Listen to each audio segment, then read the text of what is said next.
Welcome to Hidden Paradise Resort.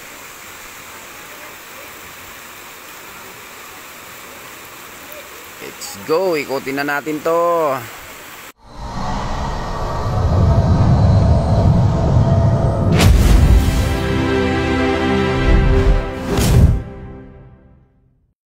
Okay, good morning mga boss.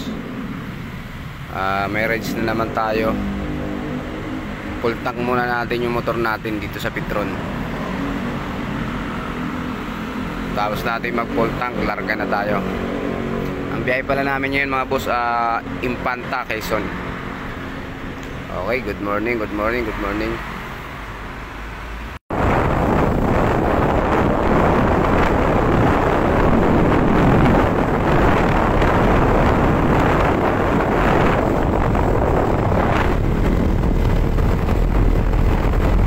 Over muna kami, mag-almusal, magkakape, tapos magsisilog,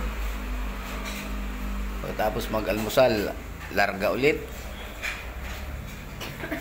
Sarap bumiyahe pag madaling araw, mabilis lang. Picture taking pa yung mga kasama natin. Ayan, magpipicture taking muna sila sa arko ng Infanta.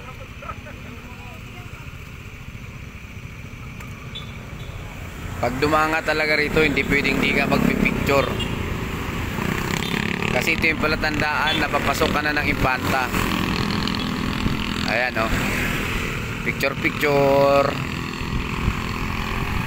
Okay. Pagkatapos ng picture taking, akyat na kami, akyat na. Welcome to Hidden Paradise Resort. Tara, pasok tayo mga boss.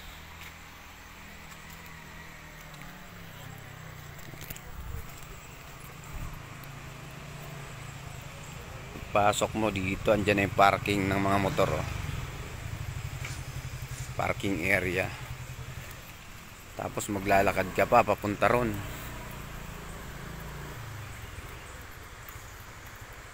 Pagdating mo dito, kakanan ka lang.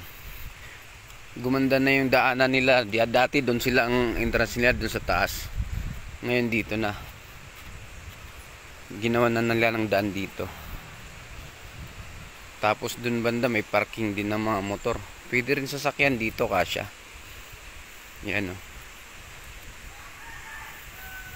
Tapos dito may parkingan din ng mga motor, mga boss. Nag-improve na siya kasi nagkaroon na siya ng sa gitna. Ayan, malaking parang cottage. Ayan mga boss. Punta tayo ron, punta tayo. Silipin natin isa-isa yung pool. Let's go, let's go. Pagbaba mo mga boss, ito kagad bubungad sa'yo yung unang pool nila. Ayan, ang linaw, di ba? Ang lalim. Tapos ayun yung pangalawang pool. Doon, yun.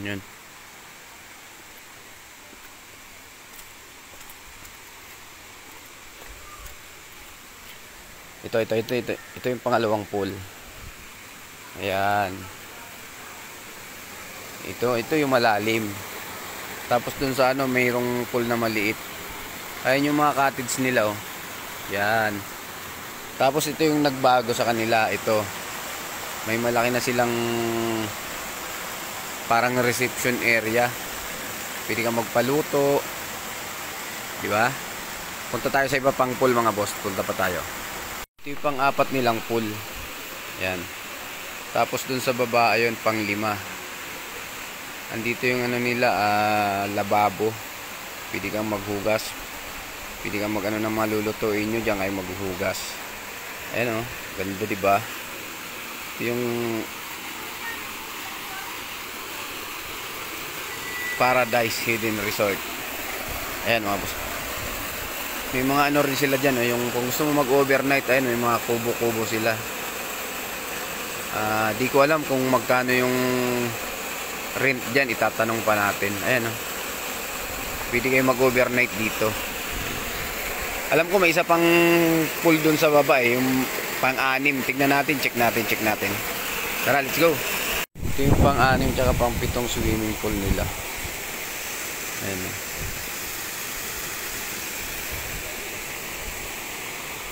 Pwede ka pang pumunta ron sa baba kung gusto mo. Tapos ito yung mga cottage nila, oh. Gumanda na, gumanda. Ito yung cottage nila, nag-improve na, ang ganda na, oh. Safety na yung cottage nila. May sarili pang ano sa loob.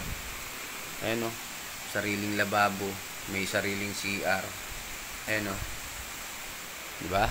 Gumanda na, nag-improve. Tapos ito yung mga mumurahin lang nilang cottage. Yan. Diba? Tapos andito yung mga kasama natin. Dito kami nag ano, yan, 700. Dito kami nag-rent. Ayan mga tropa pits natin, oh. Ang ganda ng mga swimming pool dito, mga boss. Ayan, oh. Pag pupunta pala kayo rito, walang signal. Walang signal dito, mga boss. Pero nag-ano na sila rito. Naglagay na sila ng piso wifi para makakapag-internet ka. Ano?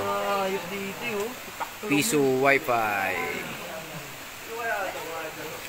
Dahil sa walang signal dito, naglagay sila ng ano, piso wifi.